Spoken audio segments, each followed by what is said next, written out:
नसूर league को एक बात की दाद देनी पड़ेगी कि उस चोर की तरह जिसे पकड़े जाने का खौफ होता है तो हजूम में शामिल होकर वो भी चोर चोर के नारे लगाने शुरू कर देता है और इस तरह अपनी बचत कर लेता है। नसूर लीग ने हमेशा अपने आप को इसी तरह बचाया कि ये अपना मुद्दा दूसरों पे डालते हैं। बिल्कुल ऐसे ही जैसे इन्होंने पख्तूनख्वा की असम्बली में एक बदतमीज़ औरत को भेजा दानिस्ता तौर पर और मुंतखब होने वाले वज़ीर आला अली अमीन गंडापुर के करीब जाके उस औरत ने जूता लहराया, बल्कि उनके ऊपर जूता लहराया और फिर हॉल के दरमियान में खड़ी होके पूरे हॉल को जूता दिखाती रही इतने सारे मर्दों की मौजूदगी में। अब ये और वो औरतें हैं जो सियासत में आ जाती हैं और साथ ये भी चाहती हैं कि इन्हें औरत होने का एज भी दिया जाए, औरत होने के नाते इनकी इज्जत भी की जाए। जब आपको पता है कि आपकी इस हरकत पर जवाब आएगा तो फिर मैंने पहले भी कहा था कि सियासत, सहाफ़त और जंग में जेंडर नहीं होता। तो आप ना बीबी हैं ना बाबा हैं, फिर आपको ये सारी चीज़ें बर्दाश्त करना है। अगर आपने कल मुंतखब वज़ीर आला के सर पर जूता लहराया था और आज उसी असम्बली से अगर आपको आवाज़ें लग रही हैं तो फिर बर्दाश्त करना पड़ेगा। और उसी तरह नटंकियाँ लगाते हुए शहबाज शरीफ ने, आपको पता है वो तो वैसे भी शोबदाबाज आदमी है, उसने एक दफ़ा फिर उस औरत के सर पे हाथ रखा। ये बिल्कुल ऐसे ही है जैसे वो पुलिस ऑफिसर, वो जो एसपी है शहर बानो, क्या नाम है उनका, जैसे उनके हवाले से कि उनको बुला के उनको इज़्ज़त देना, उनकी तकरीम करना और ये शो करना कि ये बड़ी दबंग पुलिस अफसर है। ये वही पुलिस अफसर है जिसने पंजाब की ख़वातीन पर बहुत जुल्म ढाया।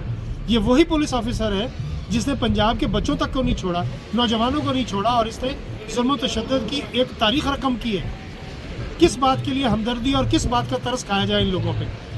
आप उनको नवाज रहे हैं, आप उनको एजाज़ात देने की कोशिश कर रहे हैं इसलिए कि इस बर्बरियत में, इस जुल्म में, इस फसाद में इन लोगों ने आपका साथ दिया है। इस बात पर आपको फ़ख्र करने की बजाय शर्म करनी चाहिए। और दूसरी जानब वही अली अमीन गंडापुर है जिसे कल तक पख्तूनख्वा की पुलिस ढूंढती फिर रही थी और आज वज़ीर आला मुंतखब होने के बाद वही अली अमीन गंडापुर चबूतरे पे खड़ा होके सलामी ले रहा था और पुलिस वाले उसको सैल्यूट कर रहे थे। ये इज़्ज़तें जब अल्लाह देता है तो इंसान उसको रोक नहीं सकता। इंसान चालबाज है और रब कारसाज है, बस इतना ही फ़र्क है। अगर ये बात इनको समझ आ जाए, आप कुछ भी कर लें, पख्तूनख्वा में इसी तरह का दबंग ऑफिसर ही चाहिए था जो उनको मुयस्सर आ चुका है। ये तीसरी हुकूमत है तहरीक इंसाफ की, ये हैट्रिक है। पख्तूनख्वा के बारे में कहा जाता है कि पाकिस्तान बनने से लेकर आज तक उन्होंने कभी किसी को दूसरी मर्तबा हुकूमत नहीं दी। तो ये पख्तून कम से कम इतना तो जान चुके कि इनको पता चल गया कि कौन इनके साथ सही लीडर है और कौन इनको बेवकूफ़ बनाता चला आ रहा है। अब तो एमल वली खान की बातें सुन लें और बाकी लोगों की बातें सुन लें जो समझ रहे हो कि उनके साथ ज़्यादती हुई है। ये वो लोग थे जो कल तक अपने आप को खिदमत के लिए पेश रखते थे और फिर इनको ये नहीं पता कि जो अपने आप को खिदमत के लिए पेश करता है, वो जो पेशकार होते हैं वो इनको इस्तेमाल करने के बाद टिश्यू पेपर की तरह फेंक देते हैं। आज देख लीजिए आप कि पंजाब में बल्कि पूरे पाकिस्तान में लोग किस तरह बाहर निकले।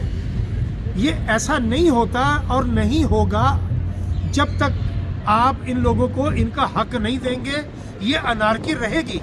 इस पर फिर वाह वेला करने की ज़रूरत नहीं और ये कहने की ज़रूरत नहीं है कि तहरीक इंसाफ वाले बदतमीज़ हैं। बदतमीज़ी, बदजुबानी, चरब ज़ुबानी ये तो नसूर लीग का वतीरा है, बल्कि उनका खासा है। आप इनकी वो ख़वातीन को देख लें और आप उज़्मा बुखारी को देख लें, आप वो क्या है वो हिना क्या मैं कहूँ अब इसको, और कितनी ख़वातीन हैं जो जब भी माइक के सामने बैठती हैं इनके मुंह से शोले ही बरसते हैं। कभी इन्होंने मसलहत की बात नहीं की, कभी सुलह-जोई की बात नहीं की। हमेशा ये वो तेल की बोतलें हैं जो सिर्फ आग भड़काने आती हैं, इनको और कोई काम नहीं आता। आपने आज फिर एक दफ़ा फस्तायत बर्पा की है, जुल्म किया है, बर्बरियत की है और यही पुलिस ऑफिसर जिसको आप एजाज़ात से नवाज रहे हैं एक दफ़ा तहरीक इंसाफ पर जुल्म करने में फिर पेश है। ये लोग ये समझ बैठे हैं कि शायद सारी ज़िंदगी के लिए इन्हें ही इक़्तिदार में रहना है और तो कोई दूसरा आएगा नहीं। वक्त पलटते देर नहीं लगती मेरे दोस्त। ये जब वक्त पलटेगा, ये 2 नंबर वज़ीर आला, जाली मैंडेट, 2 नंबर तरीके से हासिल की गई सीट, ये शिकस्त खुर्दा लोग, वो शहबाज शरीफ को जिसने हराया था उसको भी गिरफ़्तार कर लिया और जिसने मरियम को हराया था उसको भी गिरफ़्तार कर लिया। اس سے کیا فرق پڑے گا مجھے بتائیے؟ آج نہیں تو کل، ہفتے بعد، مہینے بعد وہ پھر باہر آ جائیں گے، وہ پھر آپ کا جینا حرام کر دیں گے۔ کب تک یہ نوٹنکی چلے گی؟ صرف یہ بتائیے۔ بہتر یہی ہے کہ یہ جو بھی ساری گیم کے پیچھے ہے، ویسے تو میں آپ کو بتاؤں، نواز شریف لندن میں خفیہ ملاقاتوں میں یہ طے کر کے آیا ہے، یہ میرا اپنا اندازہ ہے کہ یہ ملک توڑ کے جائے گا۔